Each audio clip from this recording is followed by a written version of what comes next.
You know, it's a really tough thing to watch when someone you care about just stops. Stops doing the things they used to love, and you're left wondering, why? It can be so confusing, even heartbreaking. So today, we're going to dig into the psychology behind that quiet withdrawal. All right, to really get this, let's talk about someone. We'll call her Mrs. K. Now, for years and years, her morning had this beautiful, simple rhythm. It always started the same way, making her bed. It was just a small thing, right? But it was her way of setting the tone for the whole day. You could hear her humming, she'd be watering our plants, the sun would be coming in. It was her routine. But lately, that's all gone. Her daughter comes over in the morning, and the bed, it's just left there, unmade from the night before. The house is quiet, no humming, and the curtains are closed, shutting out the day. And you just know this isn't about being messy. It's a sign, a big one. Something's really changed.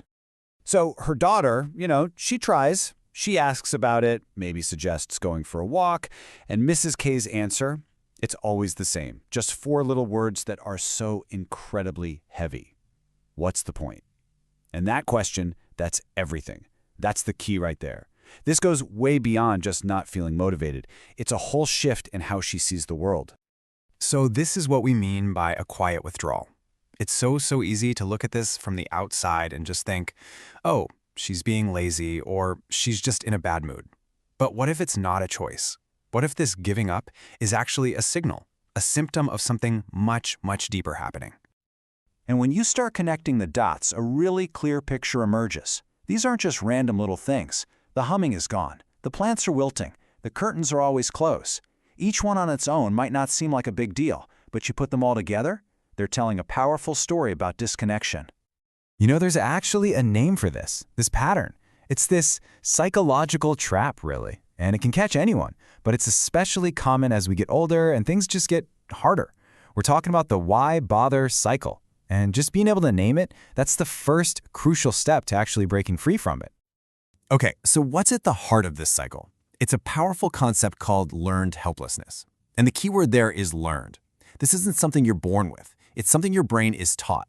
Just imagine for a second, you keep trying to open a jar, and you just can't. And every single time, someone else just swoops in and does it for you.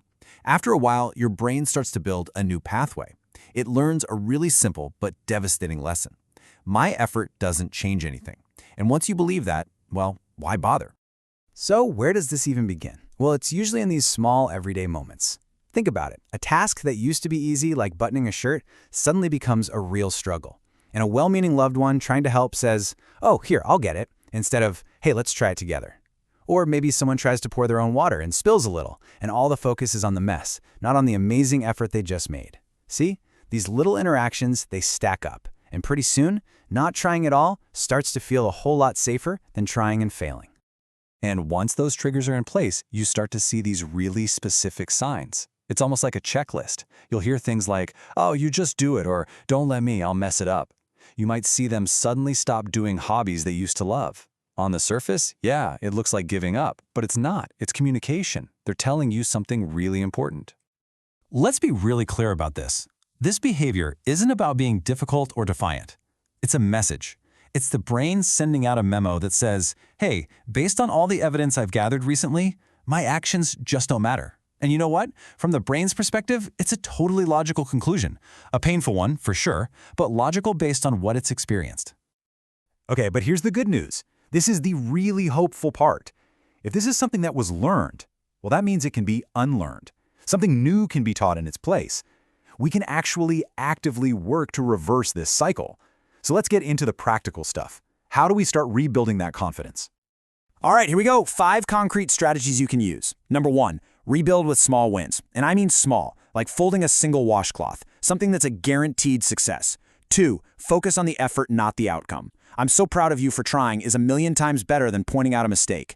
3, simplify the environment. Less clutter, less overwhelm. Makes it easier to start. 4, and this is a tough one I know, delay helping, just for a few seconds, giving them that space to try first. And 5, share the problem. Instead of taking over, ask, what do you think the first step should be? That simple question hands back a little bit of control. You see the common thread here? It's all about a massive mindset shift. We have to completely let go of this idea of perfection. The goal isn't a perfectly made bed. The goal is just participating. The effort is the victory. That's the win. So at the end of the day, it really comes down to two totally different ways of thinking. You've got learned helplessness over here, saying, why bother? Nothing I do matters. And then you have what's called self-efficacy over here, which is just the belief that, hey, my actions can make a difference. I can try. And our entire job as caregivers, as friends, is to help them bridge that gap, to get from column A to column B. And look, this isn't just some nice, feel-good theory. This is backed by some serious science.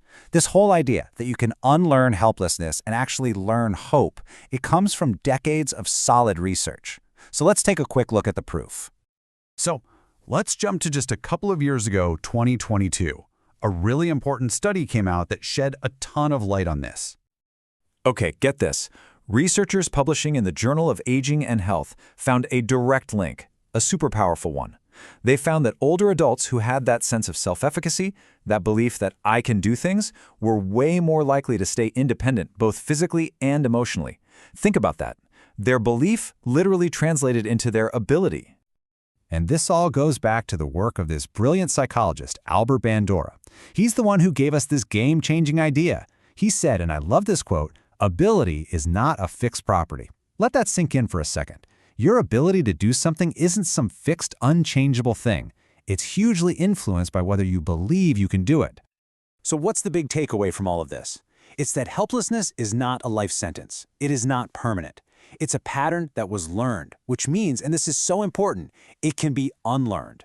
It was built brick by brick with experiences of failure, and you can tear it down brick by brick with new experiences of success and effort. So let's circle all the way back to Mrs. K and that unmade bed. The problem was never that she was lazy. It wasn't that she lost her motivation.